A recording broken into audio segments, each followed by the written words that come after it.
Hey everybody, Charlie 902 here, and welcome back to Star Citizen.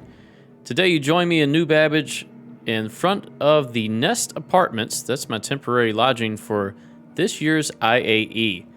Today you join us for Day 5, Crusader Industries and Tumbril Land Systems. Stay tuned.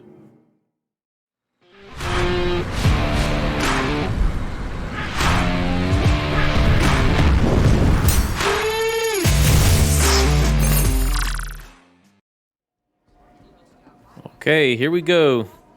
Day 5, Crusader Industries and Tumbril Land Systems. So Crusader Industries tends to make military and civilian transport ships. They tend to be no frills, but I really love the design. They look like modern airliners if you were to place them in a space setting, as you can see here.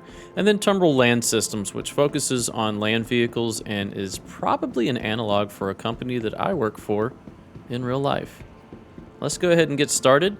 So first up, we see the C2, M2, and A2 versions of the Hercules Starlifter platform.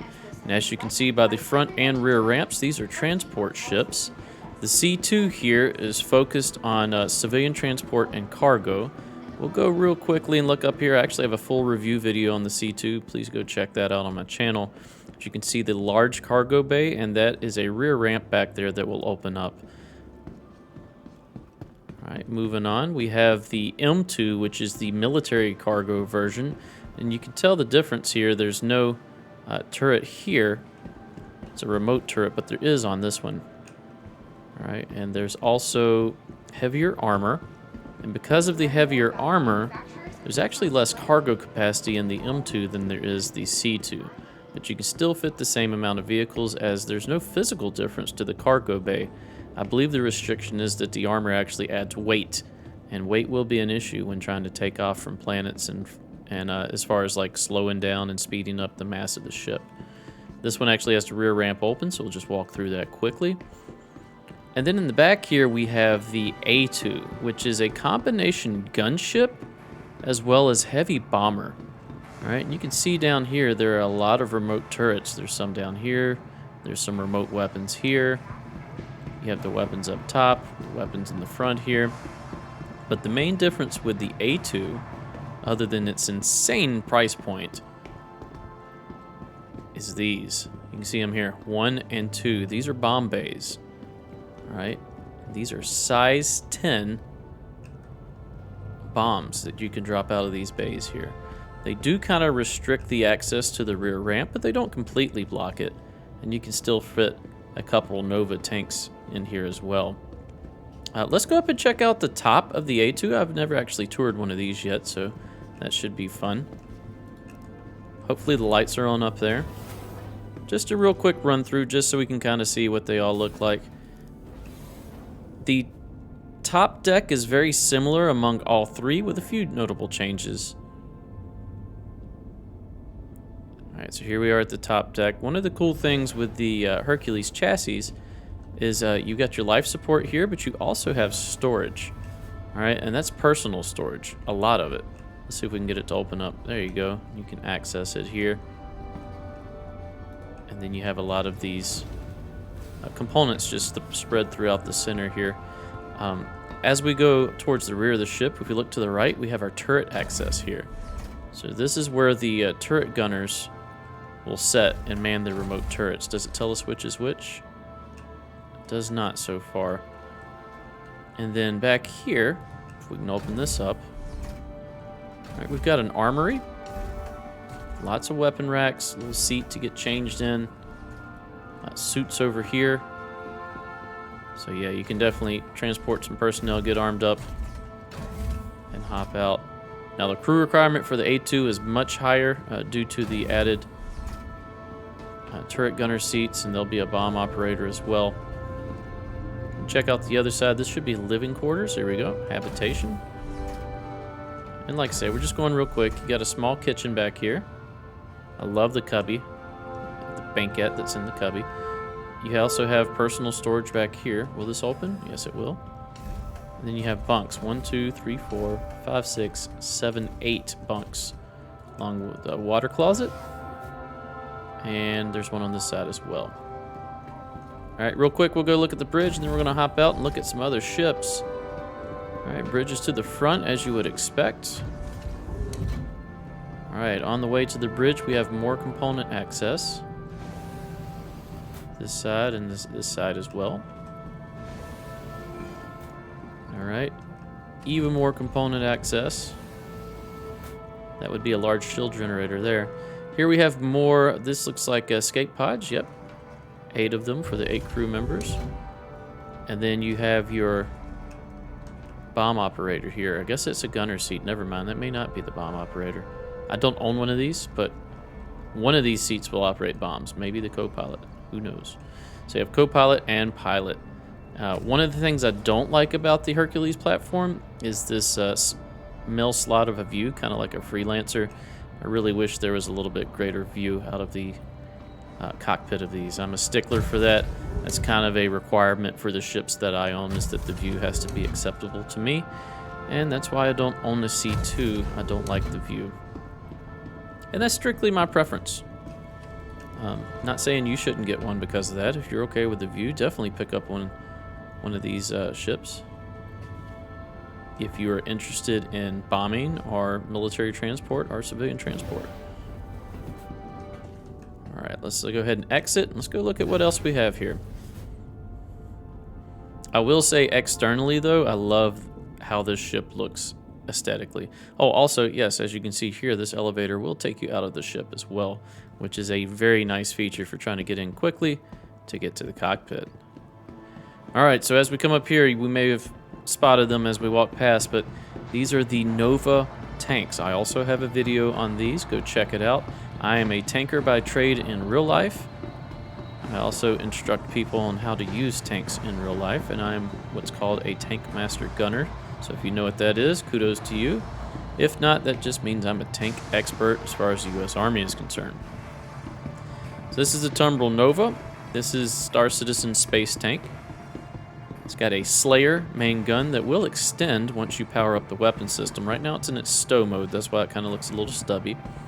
We'll quickly look inside just because the ramp is open here. There you go. You can see that there is an AR cockpit, or at least one-way armor. I like how that is, so you have very good field of view for a tank. Pilot, co-pilot, and then you have your gunner seat here. You have components here, you have components here, and then you also have components here as well. So you can repair the components, or at least change them out from inside the vehicle. You have surface-to-air missiles, and you also have dual, I believe it's size 2, maybe size 1, machine guns up top. You can see it better in this one here. You can kind of see the edge of them here. So overall, pretty cool iteration of a space tank. I like it. Love the camo. I really wish they would have put 3 different camo patterns out here for you to see, but that's okay. All right, before we move on, we're going to go downstairs and see what else Tumbril has. Probably have their Rangers and Cyclones down here. Let's go check those out. And I know Crusader has a few more flight-ready ships to check out, so there must be a side haul or two. Yeah, let's run down here. I don't care about my heart rate. Let's go.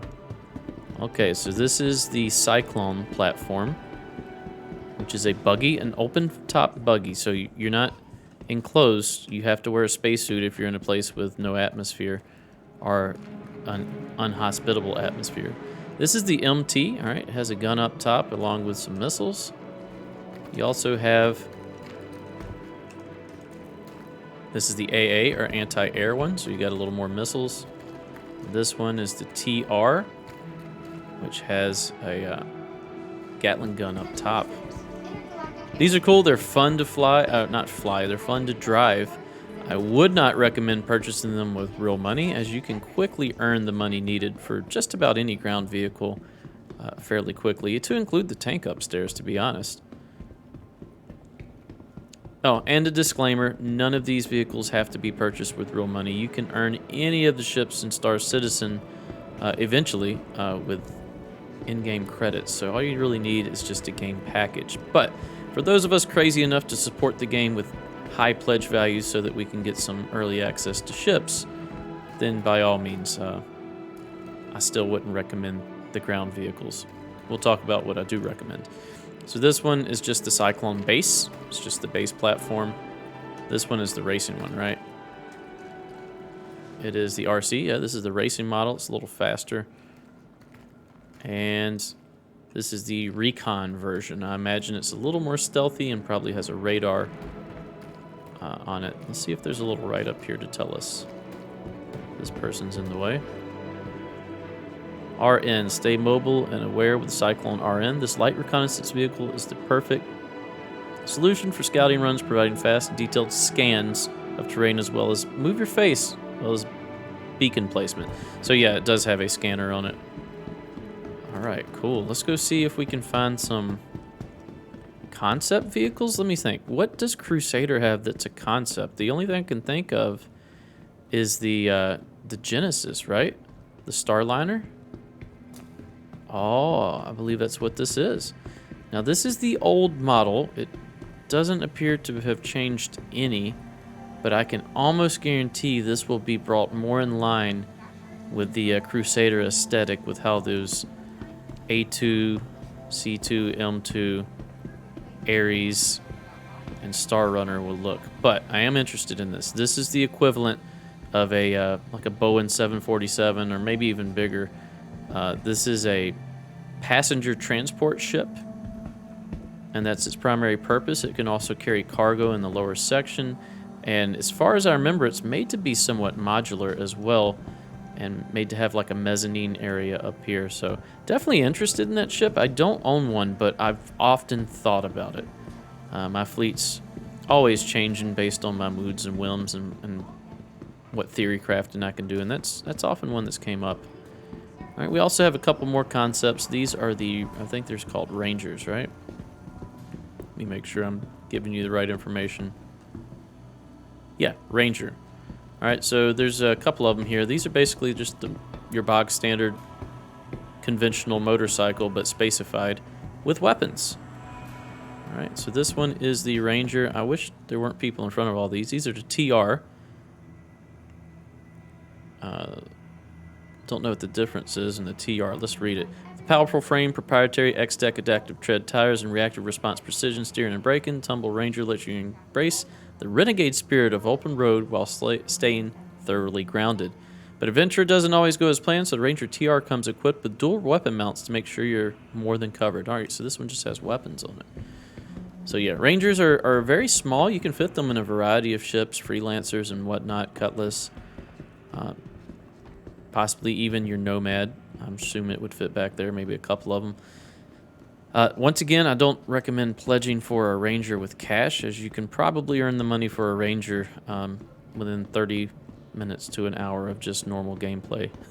As long as you're trying to earn money and not just flying around and sightseeing. All right, let's go ahead and hop out from the bottom here. Let's go find the Ares and the Mercury Star Runner. Right, so which way we think? Maybe that way. This way looks blocked, so yeah, it's going to be this way. Or is that blocked as well? Let me check the map. Looks to be an opening right over there where it says Zenith. Yep, that's it. Okay, so it looks like all of them will be in this little offshoot. So the cool thing about Crusader is almost all of its entire lineup that we're aware of is flyable now. I think the only thing left is the Genesis Starliner. So they got a good equipment set to work with. They got a good style guide. All right, so there's some cool stuff in here. Very cool stuff in here. So these two smaller ships, one over there, one over here. This is the Crusader Ares platform. And this is a heavy fighter. It's a heavy fighter that is very singularly purposed around a massive gun. And I mean massive. This is a size 7. For reference, the 600i and the Constellation, largest size they have is size 5. This is a size 7 on a relatively small platform. I mean, actually really small platform. I think this is the smallest ship you could probably get a weapon this size on it. which is kind of the whole point of the Ares. So these weapons are bespoke. They're not interchangeable. So that's why you have this one in black. This is the Inferno with its Gatling. And then over here we have the Ion, which has an energy cannon. Now, aesthetically, I like the Inferno more. Practically, I like the Ion more. I like not having to refill my ammo, and I also don't like my DPS spread out over small shots. This thing, the last I checked, and this is subject to change, but this Alpha Strike is somewhere around 5,000 damage. Look at this thing. And it has range and accuracy, whereas the Inferno, while having more sustained DPS and a higher DPS, also has a higher cone of spread and requires a spool up time to shoot the rounds, and I believe you only get like 2,000 rounds. So then once you expend your ammo, you have to go resupply. Whereas this does not have that problem. As long as you got fuel, you can stay in the fight and continue to engage. This one's more long-range sniper. This one's more close-range brawler. Now, they are not meant for dogfighting, neither one of them. Can you? Yeah, probably if you're a good enough pilot and you get creative. But they are meant for taking down large ships and assisting in taking down capital ships. The PR marketing will say that you can solo capital ships with these. Do not believe that. Maybe some bad AI or if you get a lucky situation, but these are meant to work together with other ships to assist in bringing down capital ships and large ships. You also have missiles, so you're not just completely vulnerable to fighters. You can use your missiles to help you with the fighters as well.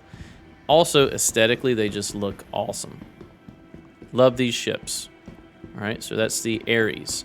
I believe they went on sale today and raised the price from $220. Now they are $250 a piece.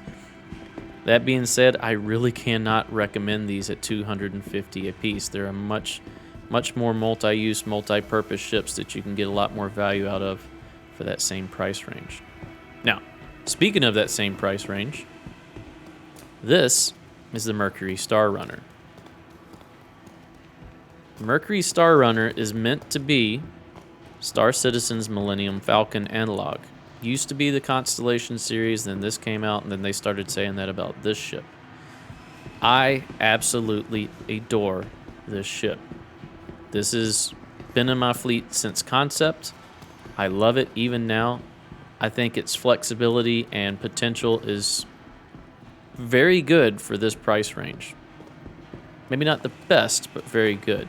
So your Mercury Star Runner, as the name implies, is a fast ship that's designed for running data and running cargo. So if we look here, I have a 90, I believe it's 90 SU, somewhere thereabouts, cargo grid. And then I have a video on this. Go check that out. I already have one that I did a full review, but we're just going to go look real quick just to show you the server room here. All right. This is for data, for running data. And then you also have a scanning room as well. Now underneath there's a bunch of little tubes you can roll around in and sneak around in for trying to smuggle with, but I really don't think that smuggling is the primary focus of this ship. Now that being said, there is some cool little features like this hidden compartment here for smuggling some cargo, but is it really a smuggling ship if everybody knows about that? I think this ship is far more useful as a data runner, which is its intended purpose. You can also carry cargo and double down on your profits, and if the situation arises where you can smuggle one or two things, maybe you can do that as well. Now what I meant by tubes underneath, you see these pathways that go all underneath the ship. There's all kinds of secret entrances and exits to them. One more thing we will go check out before I leave, because there's not a whole lot of ships today, and I know I've already reviewed this ship, but if you don't want to go check out that review, that's fine. I do want to point out the cockpit view, which, as I mentioned earlier, I'm a sucker for good cockpit views. So if we go up to the very front, all right, let's see if it'll let us hop in. Yeah, enter pilot seat. And bam. All right, let's do free look. Look at this view. Vertically, nothing blocking the view. Horizontally, very little blocking the view. And look, you even get a view down. This is crazy. All right, I love this ship. Love it to death. One of my favorite ships. I think it'll be very useful once more game mechanics are fleshed out in the verse. The one thing it can't really do is fight. It's got a couple turrets. I believe they both have dual size 3s on them. They can both converge at the front and the rear, which is good. Their firing arcs are pretty decent. But as far as like pilot firepower, you're not going to have a ton of that. All right, and as we can see here, the font is messed up on the doors, but these are your turret access. And then you see you have turret down and turret up. Now they are manned turrets. I wish they were remote. Oh yeah, one last thing before we leave here. You're gonna like this if you haven't seen this already. All right, normal chill room, right? Then we take the, what is it, the White Queen, right? All right, is that king or queen? I suck at chess, I'm sorry. All right, and then we place it. Look at that. Gives you access to those pathways that go under the ship. So definitely look at this one. If you're looking to pick up an MSR, now is your time to do it. MSR being the Mercury Star Runner, the ship we're in. I think out of everything here, this is probably the best value, the best bang for your buck. Also, you can fit a rock in here and fly around, scan with a rock, and mine with a rock. I do that quite often with this ship, as it's very quick to get in and out of the atmosphere with it. All right, I believe that's it. So that's going to do it for today. Not a very long episode, not a ton of ships on display. But yeah, thanks for watching the IAE Day 5, Crusader, and Tumbril. If you like my content, please consider a like, a comment, and or a subscribe. Stay tuned for the next episode. We'll see you then. Bye-bye.